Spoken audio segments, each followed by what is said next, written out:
Hello, you wonderful people, and welcome to another episode of Crime Centric. This being a show about crime dramas that I watch. For today's episode, I'm going to talk about the latest episode of The Equalizer. A lot of interesting things went down in this episode, so let's break it down. Well, first and foremost, we have a wife and husband, Elias and Amanda. Amanda sees Elias covered in blood, and he's kind of saying, like, don't worry, everything's going to work out. Obviously, this whole situation scares her, so she gets in contact with Robin. And Robin's going to help her, find out what Elias is up to. Because for her, it's just like he's not telling her everything. The fact is he left the St. Christopher necklace behind. It's like, it's something that his father gave him. So it's like he doesn't go anywhere without it. So for her, it's like, my husband's a good man, but I just don't know what's going on. And we end up finding out that basically one of his children got sick. One of his sons got sick.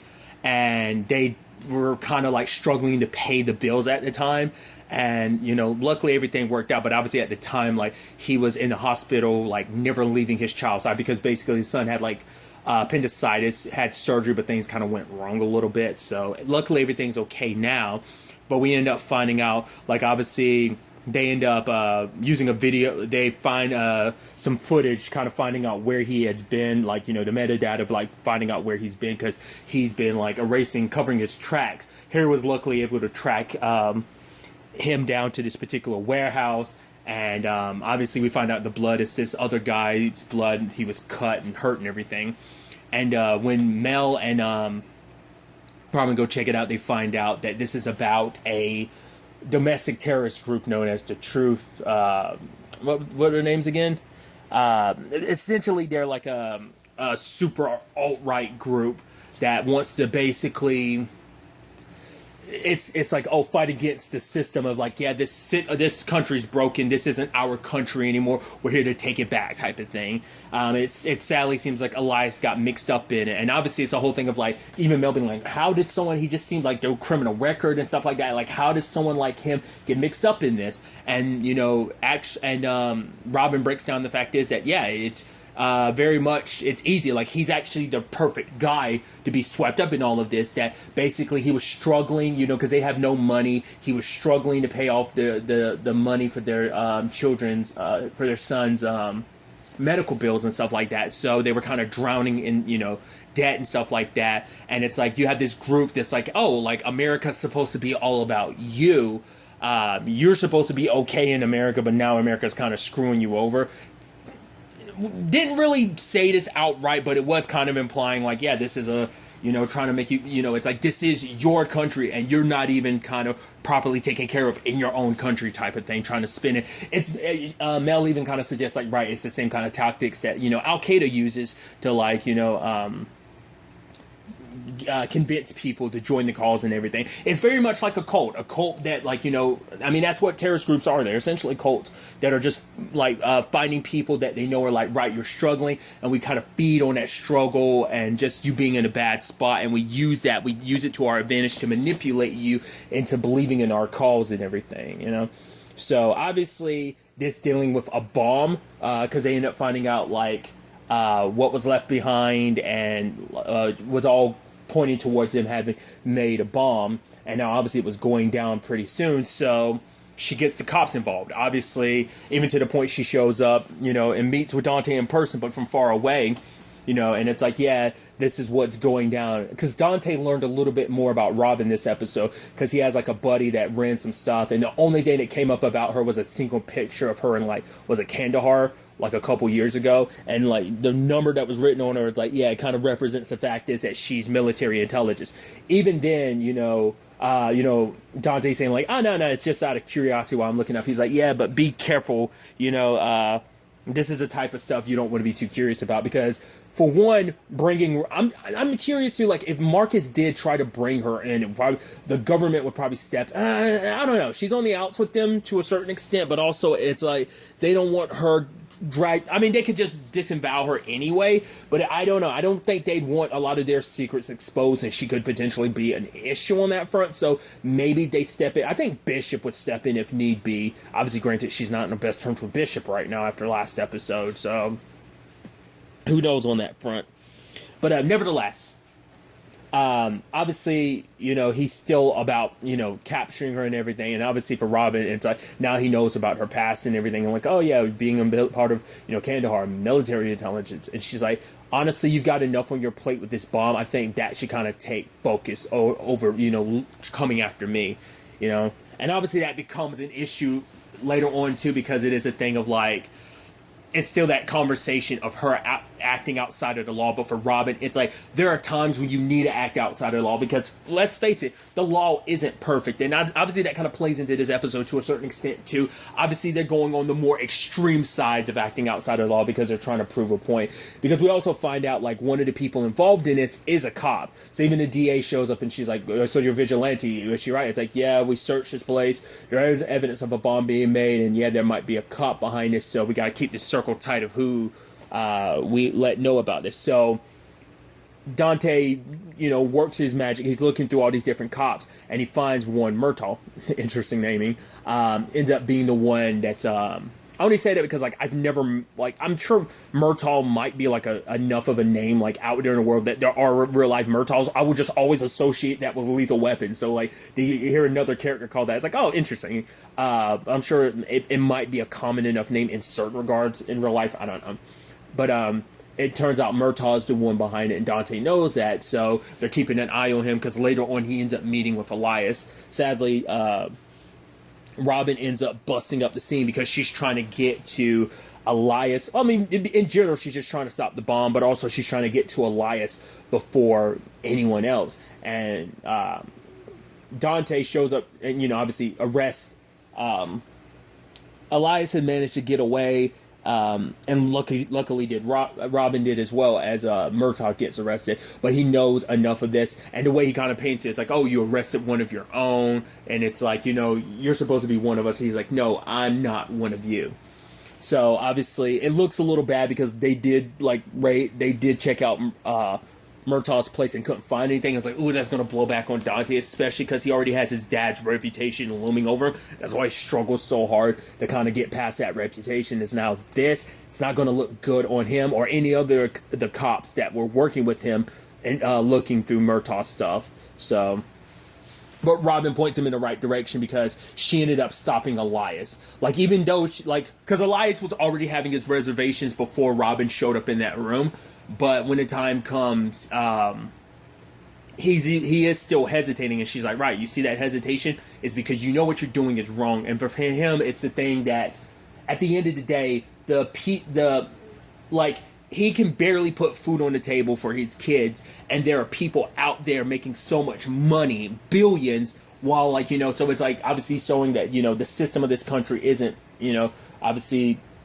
There's not that full-blown checks and balances of someone that's struggling having to pay these medical bills, and while other people just get richer and richer and richer while people down here at the bottom suffer. So they want to make a statement, but at the end of the day, it's like, what statement are you trying to make? Robin's trying to talk to him, but he doesn't want to listen. So ultimately she takes him and interrogates him herself. She ended up telling this story about there was someone who was wild-eyed saying there were snakes around him. It's like, oh, what'd you do? Tell him that there were no snakes? It's like, no, I got the snakes off of him. It's like, in that particular case, it was a situation of kind of to speak to someone who's kind of caught up in this delusion, you step in there with them and make them not feel crazy. You make them feel heard and understood, and you kind of talk them back to be like, okay, you see all these snakes on you? Oh, I see them. You're not crazy. I'm going to get these off of you. So that's kind of what she does with Elias. She kind of bonds with him. It's like, I get what you're feeling. Like when she talks about a real story with Delilah about, it's like, right, my daughter having pneumonia, and then you take her to the hospital and you're worried about getting to the hospital in time, and then they're telling you it's one thing and just things keep getting worse, and just as a parent you feel like a failure, your one job in the world is to protect your child and you feel like you failed it. And obviously she kind of connects with him just on not only as a parent but just as a human being in general, and it's just she's able to kind of break. It's like, oh yeah, my daughter's all about TikTok. Like, how about you? Oh, you've done with your voice, haven't you? You see it kind of break through a little bit. But then he's like, now imagine if your children were going, that bomb that you're trying to set, it doesn't discriminate. It doesn't, oh, you're a patriot? Oh, this bomb's not going to hurt you. It's like, no, this is going to hurt people. It's like, you're doing what you're doing for your children and stuff like that, but what about the children you're going to hurt in the long run? But for him, it's like, this is the only statement. It's a sad thing of it's the most extreme way of being heard. You have to turn to someone that, you know, he's being convinced, like, oh, like, violence and hurt, like, there have to be sacrifices, but it's like, also, like, would you say the same thing if it were your children? If someone else was in your shoes, and your children could potentially be a sacrifice? It didn't come up in conversation, but that's the thing, like, are you really willing to do that? And also, it's like, the fact is that you think you're on the right side of things here, but it's like, the app or whatever, what it was, what was it, Squawker or something like that? Was it like a social media app or something that they use to kind of communicate? It was like a very like alt-right groups kind of use it, and it turns out because like Mel had talked to like the CEO of it, and obviously for him it was all about the money he'd made, and obviously he even confessed to Mel like, oh yeah, like he likes people just being so like keeping people divided actually works for him because, you know, more people they use it, and just like, oh yeah, it works out for us in the long run. So kind of showcasing he feeds into like the division and just these people, giving them a platform, you know. And that's also something that Harry kind of talked about, which irks his nerves. It's like these like, you know, people filled with hate are able to spew that and kind of infuse it into other people, like people who might be, you know, not gone but lost, and hearing these words and it just starts making sense to them. It's like that hate kind of spreads. You know, for him, that's the most infuriating situation, because it's like, it doesn't take long. He talks about it. It's like, you know, obviously you get caught in that loop. You know, one thought leads, like you start, okay, getting caught up in this one thing, and you stay kind of seeped in it enough. You start believing more and more crazy and more extreme stuff, you know? So that's, you know, ends up sadly being, you know, the circumstances of this also. But luckily, at the end of the day, Robin was able to reach Elias by talking to him about the fact is, like, right, so it's all about legacy. And it's like, is this what you want to be your legacy? That because basically this will be the legacy your children would have to hold for you. They're like, oh, you think they're going to be proud? Like, they would end up being branded, you know, like, oh, you're the children of the man who, like, set off this bomb and hurt so many people. Like, that would be branded against them. Like, what do you want to do? Do you want to be a good man, a good father, or do you want to be a murderer? But luckily, you know, sadly, Murtaugh never told them what the target was going to be, at least not him. And so, luckily, on Dante's side of things, they were able to run some fingerprints, ended up finding out the other co-conspirator. I forgot how they necessarily did it, but they did get a general location at one point in time. Robin was able to kind of figure out, because he had talked about immigrants. Like, Murtaugh was kind of mad about, like, oh, immigrants coming to this country and blah, blah, blah. It's like, so, yeah, I mean, when you're on the extremist side, like, I just kind of like, yeah, it's just kind of like a, right, of course, that'd be kind of your mark as well, you know, kind of, it's like, now this is our country, blah, blah, blah, that type of shit. So Robin joins up with a few cops as well as Dante, and they find the bomb. And obviously she's got experience with this, so it's like, yeah, it's been like 8 years, but alright, I have these two wires, we cut them at the same time, and luckily they did. Alright, oh cool, it's fantastic. And then Dante proceeds to try and rescue her. She's like, what? He's like, you know, I'm sorry, you know, this might not be a want, but this is, you know, this is the law. And she's like, really? And she's like, I'm sorry too. Knocks out the cops and drops the gun and holds her hands up. And he was like, what was she saying? Like, yeah, the law isn't always right. Hands up. Don't shoot. And then she walks away. But Dante didn't pull the trigger on her. Because it's like, for him, it's like, I'm not going to pull the trigger on an innocent person. And I can't stop her any other way. So he just ended up letting her go. But it's also, yeah, he feels, because it is the thing of like, right, we just work together to save a whole bunch of people. You might not like the way I go about a lot of stuff. You may feel like you handle things the right way, but you can't deny the results. But it's also back to the thing of, yeah, but it's like how we get to those results sometimes. It's like, there's give and take with it. You might not like the way she does it, but sometimes it takes an outside perspective to kind of find your way through a situation, you know, so. And even later on, Dante telling the DA, like, he feels like he can't be on this.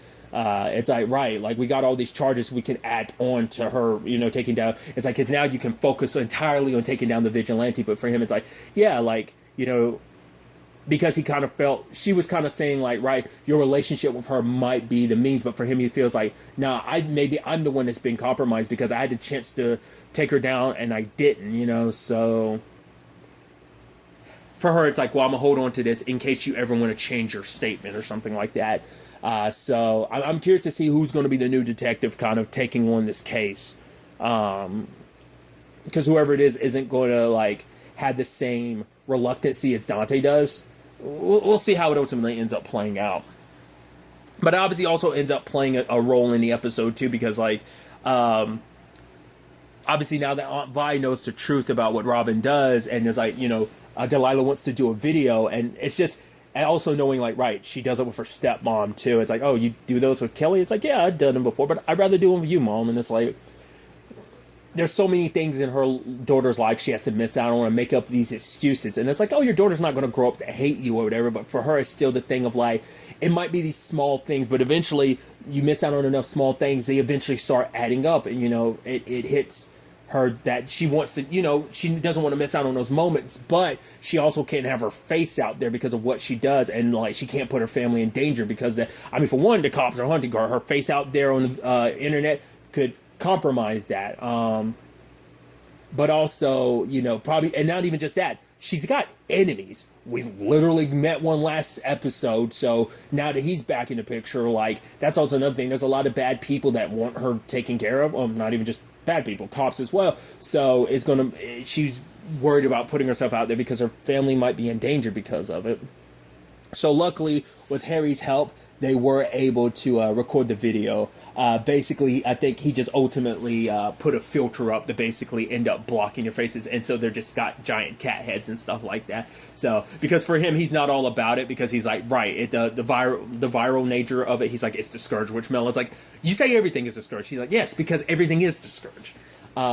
But I love it. Was kind of a super cute and adorable ending where they're just kind of like dancing and stuff like that together. It's like, it's so heartwarming and beautiful. Mel and Harry are too. It's amazing. It's nice, that, like, and even Robin says it, where it's like, I'm not going to miss out on this because there's enough, like, terrible stuff out there in the world. I'm not going to let this bit of joy be taken away from me too. Because luckily Harry was able to expose that CEO, so, like, their business kind of went dark and stuff like that. But Robin does say that, yeah, they stopped this particular group, but there's just going to be another one. It's like, it just, until, like, their societal changes, there's always going to be extremists like this popping up. And she's like, but that's tomorrow's problem. We also had the conclusion with Elias' story where he got to say goodbye to his boys and his wife, because it's like, he made a mistake, but he also has to pay for it. He doesn't get away from it scot-free. Like, even though he wasn't officially brought into the fold of everything, in the sense of, like, the police weren't aware of his involvement, Robin knows his involvement, and it's not, I'd like to believe Elias was saying, like, no, I had to take responsibility for my own part. So he's willing, like, she's hooking up with a lawyer that can make everything a little bit lighter for him, but he's still going to have to do some time, so he's going to have to be away. But it's like, he ends up talking to his wife saying, like, it's thanks to you. Like, yeah, I might have to go away for a while, but it could have been a lot worse if it wasn't for you. If you didn't try to reach out and help me. But she's like, why didn't you tell me anything about this? Like, why'd you kind of keep me in the dark? So it's not like the happiest ending for them, but at the very least, there is still a silver lining, because for one, he's still alive. Two, he didn't go through with it. He was able to help stop it. So a lot of that's going to go through, especially considering, like, with his testimony, they'll be able to take down the other members as well. Like, Murtaugh gets taken away at the very end. He was actually, in fact, the ringleader of it all. So everything, kind of has a nice resolution to it. So, like I said, a lot of interesting things, So I'm curious to ultimately see where all of this ends up taking us going forward into the next episode. But really, that's all I want to talk about. Until the next time we meet, be happy, be safe, love life to the fullest, and enjoy it. Good day and goodbye.